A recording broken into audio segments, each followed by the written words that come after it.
हरे राम भक्ति में बस एक भाव को पकड़ना होता है, पकड़ना तो भाव अंदर चलता है, फिर दिखाने का भाव नहीं है कि दिखाना है, वो अंदर चलता रहता है। मेरी साधना अंदर से, मेरी माला अंदर चल रही है, तो दिखाना नहीं, बताना कि नहीं। मैंने एक स्तर के इसमें पहुंचते हैं, अलग अलग स्तर पे हैं, 14 भुवन कहे गए हैं, पता नहीं उसके भी ऊपर कितने चले जाते हैं। यहाँ प्रहलाद जी तन में होकर भगवान का संकीर्तन करने लगे और धीरे धीरे बालक भी सच्चा पथ उसका अनुगमन सब करते हैं। सच्चा है कि और बहुत मुश्किल से मिलते हैं। 99%, 99% सब झूठे। कोई एक अवधूत कहीं मिल जाए आपकी किस्मत में हो, कभी जीवन में उसके दर्शन। कहते जितने यहाँ आते कुंभ मेला में 99 वर्ष तेरे गुरुदेव हमेशा ही कहते थे, सब बबला भगत। मछली नीचे जा रही है, उसके सामने एक टांग उठाए खड़े हैं कि मैं किसी को नहीं खा। और जैसी ही मछली पास आती है, बड़ा सा मुंह फल के क्राप से वापस तपस्या हट गया। एक टांग ऊपर, एक टांग पानी में, आंख बंद करी आपकी किस्मत, उनको अवधूत आपके जीवन में दिखेगा, कभी दर्शन हो जाए। कहीं नीत तरोरी बाबा तो कहाँ बैठे, कहाँ चले गए, कहाँ एप्पल का मालिक, कहाँ फेसबुक का मालिक, कहाँ पास अब अवधूत है, इसके दर्शन नहीं। गोरखनाथ पर हमारा भाग्य नहीं है कि हम ऐसे अवधूत के दर्शन। उसको सदगुरु कहते हैं, उसको गुरु कहते हैं, उसको कहते हैं गुरु ब्रह्मा, उसको कहते हैं गुरु। ऐसे अवधूत के दर्शन में उनको गुरु कहा जाता है। ये सब गुरु नहीं है, ये सब बस पढ़ा और खोल दिया, इसमें कोई विशेष काम नहीं। आपको पढ़ लिया, आपकी बोलना नहीं चाहिए। आप घर में आपको भागवत खोल के सुनानी ही चाहिए, पति पत्नी को रामायण भागवत एक दूसरे को सुनानी चाहिए। ये तो विशेष नहीं, ये तो होना चाहिए, तो रोज ये नहीं मिलता चाहिए। और यहाँ प्रहलाद जी मग्न हो गए, यहाँ कीर्तन नाम रम नाद रम दोनों आरंभ हो गया, दोनों आरंभ हो गए, दोनों कर्ममय होते चले गए। एक व्यू बन गया, एक व्यू में सब कीर्तन करते गए, प्रहलाद जी बीच में, सब चारों तरफ घूमते गए, सब हरे कृष्ण जय जय नारायण नारायण हरि हरि, जय जय नारायण नारायण हरि हरि, श्रीमन नारायण हरे हरि हरि। सब उस व्यू में घूमते चले गए, सब घूमते चले गए। षण नंबर का आज उनका कि ये मेरे यहाँ क्या हो रहा है, ये मेरे आश्रम में क्या हो रहा है। एक तो बिगड़ा था, इसने सब कुछ बिगाड़ दिया। एक कुछ सुधारना मुश्किल था, ये सारे असुर बालक इसके साथ क्या कर रहे हैं। भाई महाराज को पता चलेगा तो मेरी क्या दशा होगी। भाई महाराज क्या करेंगे। दोनों दौड़ के जाते, महल पास में ही समीप में था, दोनों महल तक पहुंचते हैं। और महल पहुंच के महाराज को लेकर, तो देखिए महाराज वो तो बिगड़ा हुआ था, इसने सबको बिगाड़ दिया, ये तो सबको बिगाड़ रहा है। और हिरण्यकश्यप तो क्रोध में आ गया, क्योंकि उसने पहले बहुत प्रयास किया मारने का, ये मरा नहीं, बड़ा प्रयास किया। अब ये सोच के आया कि ये पक्का विष्णु ही रही है, ये मेरा काल बन गया है, इससे तो मैं खुद स्वयं युद्ध करता, इसको तो इसका वध मैं करूंगा प्रहलाद का। और जैसे ही हिरण्यकश्यप वहां पहुंचा, उसने षण नमक के सिखा, उसको बीच से खींच के लाओ, जाओ तो लोग बीच से इसको खींच के ले आ। जस्ट षण नंबर गए बीच से खींचने के लिए, लेकिन जो कीर्तन चल रहा था, जो आनंद चल रहा था, षण नंबर में छुआ और उस कीर्तन वो भी शामिल हो गए, वो भी हरे कृष्ण हरे समझ आएगा। यहाँ हिरण्यकश्यप ये क्या हो रहा है, ये कैसा जादू कर क्या रहा है। अपने सेवकों को भी सेवक भी गए, जैसे ही स्पर्श किया वो भी सब हरे कृष्ण सब उस व्यू पे घूमने लगे। अब हिरण्यकश्यप को लगा कि मैं चलता हूँ। हिरण्यकश्यप गया, उस व्यू के बीच में गया, प्रहलाद को खींच के ले आया। अब प्रश्न ये होता है कि हिरण्यकश्यप को क्यों हुआ, बाकी सबको असर हो गया, हिरण्यकश्यप को असर क्यों नहीं हुआ। इसका उत्तर यह है कि हम गुणों से बने हैं, सत्व रज तम 3 गुण से बने हैं।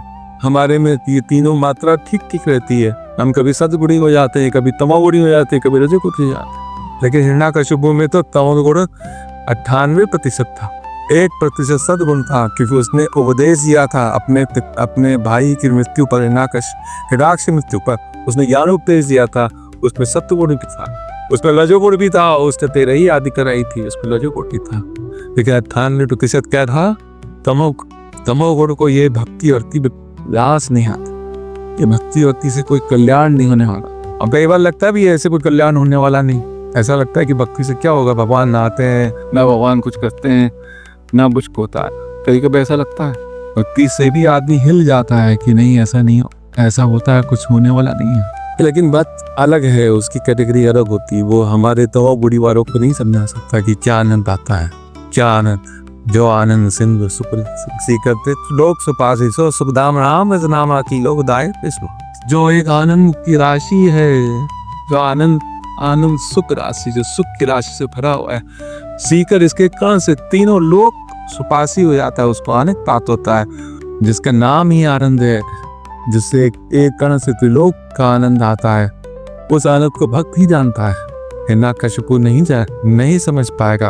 वो खींच के लाता है, और खींच के लाते उस पर कोई असर नहीं होता। वो कहता अब मैं तेरा वध करूंगा, बहुत तूने मुझे तंग किया, बहुत परेशान किया, बहुत विष्णु का नाम है, मेरे शत्रु का नाम तो यहाँ लेता है, बहुत भक्ति दिखा रहा है यहाँ, अब मैं तेरा वध करूँ। अब तेरा वध कहाँ बता। तब प्रहलाद जी कहते पिताजी क्रोध मत करिए, क्रोध बिल्कुल मत करिए, आप मुक्त मुझे काल दिख रहा है, आप क्रोध मत करिए, आप मुझे काल दिख रहा है, आप क्रोध मत करिए, बिल्कुल क्रोध मत करिए। आपको लगता है आपने जल जीत गया है, जीता में से जीते सर्व, जिसने इंद्रियों को जीता है उसने सब जीत लिया। आपने पिताजी क्रोध भी नहीं जीता है, अभी तो आपने कुछ जीता ही नहीं है। आपको त्रिलोक दिखता है मैंने जीत या नहीं जीता पिताजी, क्योंकि आप में अपने काम क्रोध लोभ मत्सर छह विकारों के आप में जीत हासिल नहीं की, इसलिए आप जीते नहीं, आप जीते नहीं पकड़, आप क्रोध मत करिए। लेकिन हिरण्यकशिपु कह रहा तू मुझे उपदेश देगा, तू मुझे उपदेश देगा, कहाँ है तेरा विष्णु, बताओ विष्णु कहाँ है तेरा, तू मुझे उपदेश देने का है। 5 साल का बालक अपने पिता को उपदेश जो क्रोध में, यहाँ तो 20 साल के बालक का नहीं मानता है, पिताजी कुछ बता दे, 20 साल का आपका पुत्र आके बता दे कि पापा आप ऐसा काम करिए, ऐसा काम मत करिए, उसको नहीं मानते। तो ये ऐसी बंदगी थी, उसको नहीं मानते। 5 साल के बालक को कैसे हिरण्यकशिपु मान लेगा। कह रहा कहाँ है विष्णु बता। तो उसने कहा आपके पिताजी सब हो रहे हैं, सर्वत्र हैं, हरि सर्वत्र, वो कहाँ नहीं है। आप जो बोल रहे हैं ये प्राणवायु भी उन्हीं की है, ये है कहाँ नहीं। आपकी जो शक्ति है वहां कभी वो बैठे हैं, वहां और बैठे हैं, कहाँ है कहाँ है। तब हिरण्यकशिपु को खंबा दिखता है कि खंबा है, उसकी ओर इंजेक्ट कर कहते हैं कि बताओ इस खंबे में है क्या। हर ओर इस खंबे में भी है, इस खंबे में है, क्वासी ईसा सर्वत्र, अगर सब में है तो इस स्तंभ में है, बताओ है कि नहीं है। तब उनके मुंह से प्रहलाद के मुंह से हाँ निकल जाता है, लेकिन थोड़ा सा प्रहलाद जी इस खंबे के पास चले जाते हैं और कान लगा लेते हैं इस खंबे में कि इसमें मैंने कह तो दिया पिताजी को इस खंबे में है कि नहीं। और जैसे कान लगाते हैं वहां से आवाज आती है गुरु गुरु गुरु गुरु। भगवान कहते हैं मैं तेरी रक्षा करने के लिए आया। बस उस खंबे का आलिंगन, प्रहलाद मैं तेरी रक्षा करने आया, गुरु गुरु। और जैसे ही वहां आलिंगन करते हैं, अब हिरण्यकशिपु रहा नहीं जाता। हिरण्यकशिपु दौड़ता हुआ आता है, दौड़ता हुआ उस खड़क को लेकर इसी मेहरा, जैसे ही उस पर प्रहार करते हैं वैसे ही वो स्तंभ टूट जाता है। उसमें विशाल आकृति, अजीब सी आकृति, अद्भुत आकृति, ऐसी आकृति निकलती जो किसी ने कभी स्वप्न में भी नहीं देखा, न देखा, न सुना, न जाना। ऐसी आकृति, सिंह का मुंह, हाथ सिंह के, चरण सिंह के, पशु और मनुष्य का शरीर, ऐसी आकृति दे ही नहीं। ऐसी आकृति निकलती, ऐसी आकृति निकल के इतना विशाल रूप, रजदंश, बड़े बड़े नाखून, बड़े बड़े दांत, और इस विशाल रूप, ऐसा भयावह रूप, ऐसा रूप देखकर सब घबरा जाते हैं, सब भागने लगते हैं। लेकिन हिरण्यकशिपु को कहा जाता है जिसको सन्निपात हो जाता है, उसको कुछ समझ में नहीं आता। सन्निपात क्या होता है? हमारे आयुर्वेद में कफ, वात और पित्त 3 चीज कही आती है।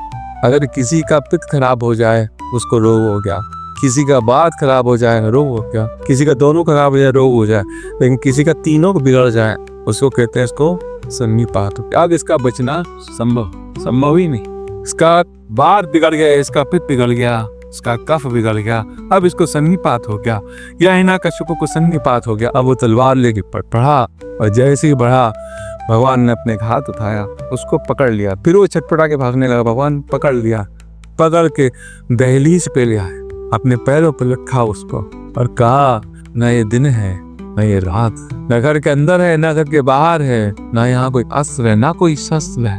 ओम नमो भगवते दस नमः तेज से अविर भाव रजनक रजदंष्ट कर्म आशाय रंधाय तमो ग्रस ओम स्वाहा अभयम आत्मनि भूयिष्ठा ओम स्वाहा।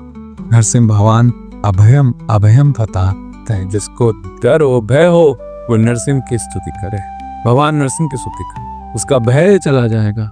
अभयम ये ऐसे स्वरूप में आए हैं कि जब पंजाब में आज भी सिंह वो लोग अपने आगे लगाते हैं, पीछे लगाते हैं सिंह, नरसिंह, ये सिंह आया वहीं से, नरसिंह। अभयम मैं सिंह हूँ, मैं नरसिंह। आदमी को दुख जो है ये देह का अभिमान ही है। आदमी का दुख क्या है? हम सबका दुख क्या है? हम सबका एक दुख है, ये हमारा देह है। इसका अभिमान करना दुख है कि ये ऐसा ही बना रहे, ऐसा ही सुंदर रहे, ऐसा ही इसका रूप रहे, इसका वजन मेंटेन रहे, इसमें कोई रोग ना हो, ये बिल्कुल परफेक्ट है। ये अभिमान ही हमारा दुख है। हिरण्यकशिपु यही अभिमान था कि हम मरे नहीं, हम किसी भी तरह से ना मरें, किसी भी तरह से ना जाएं, कोई कारण ना हो, ना वृद्धावस्था आए, ना रोग आए, ना कोई शत्रु आए, किसी भी कारण से ना जाए पसंद। ऐसा कोई कारण नहीं कि जाओगे नहीं। लेकिन इसका अभिमान जब आदमी करने लगता है कि नहीं, मैं बिल्कुल फिट हूँ, मैं बिल्कुल बैलेंस डाइट है मेरी, बस बैलेंस डाइट में ये गड़बड़ क्या होता था? वो गड़बड़ ही दुख है। मेरी डाइट बहुत अच्छी है, मैं बिल्कुल परफेक्ट तौर के खाता हूँ, एक रोटी की तौर के खाता हूँ। 30 ग्राम की रोटी है तो 30 ग्राम रोटी खाई, 250 ग्राम दूध खा रहा है, वही खा रहा है। इतना घी 2 चम्मच ही डालता हूँ, उससे ज्यादा वो डालता है। पानी में 2 लीटर रोज पीता हूँ, मेरा ना है। और क्या बस फल 2 टाइम आ गए, और क्या। मीठा मैं छूना नहीं, मीठा चटका भी एक मिठाई खा लेता, परफेक्ट है। भाई साहब आपको रोग कैसे, पता नहीं कैसे, सब तो ठीक था ना, उसका तो कान हो गया। तो ये सब परफेक्ट था और उसमें दुख आना, उसलिए देह अभिमान ही दुख। मनुष्य का देह अभिमान दुख है कि हमें जाना ना पड़े, हम कैसे भी ना जाए। यहाँ बैसाख शुक्ल चतुर्दशी के दिन भगवान का प्राकट्य। बैसाख मतलब अप्रैल मई, भगवान नरसिंह का कब जन्म हुआ है? अप्रैल मई। और आपको इजी जानना है तो अप्रैल मई बैसाख पूर्णिमा याद कर लीजिए। पूर्णिमा मतलब बुद्ध पूर्णिमा। भगवान बुद्ध का जन्म के एक दिन पहले भगवान नरसिंह का जन्म। इतना सरल याद रखिएगा कि एक दिन पहले हम भगवान नरसिंह के इस कन्हैया को नरसिंह के रूप में देख। काल कौन सा था? प्रदोष काल। प्रदोष काल कौन सा होता है? जब सूर्य अस्त के 45 मिनट पहले और सूर्य अस्त के 45 मिनट बाद, न दिन है नहीं है रात। भगवान का जन्म इस प्रदोष काल में हुआ, इस प्रदोष काल में प्राकट्य। इस अभिमान को, दुख का अभिमान है, इस शरीर का भागवत थोड़ा थोड़ा करके सबको जगाता रहता है। कस कोई जाग जाए अच्छा है, नहीं तो कोई सहारा मिलने वाला भी नहीं। अगर आपको लगता है कोई और सहारा मेरे पास है, कोई है भी नहीं, क्योंकि अगला वैसे ही हो रहा है और जो साथ में वो भी हो रहा है, सब रो रहे। सहारा कौन देगा? सहारा कहीं न देगा, नहीं न देगा। थोड़ा अभिमान खत्म होगा, थोड़ा ज्ञान जागेगा, सहारा मिल जाएगा। आइए भगवान का जन्म हुआ है तो जय जय सुनाए, फिर जन्म सुनाए, पर्वत पाल भा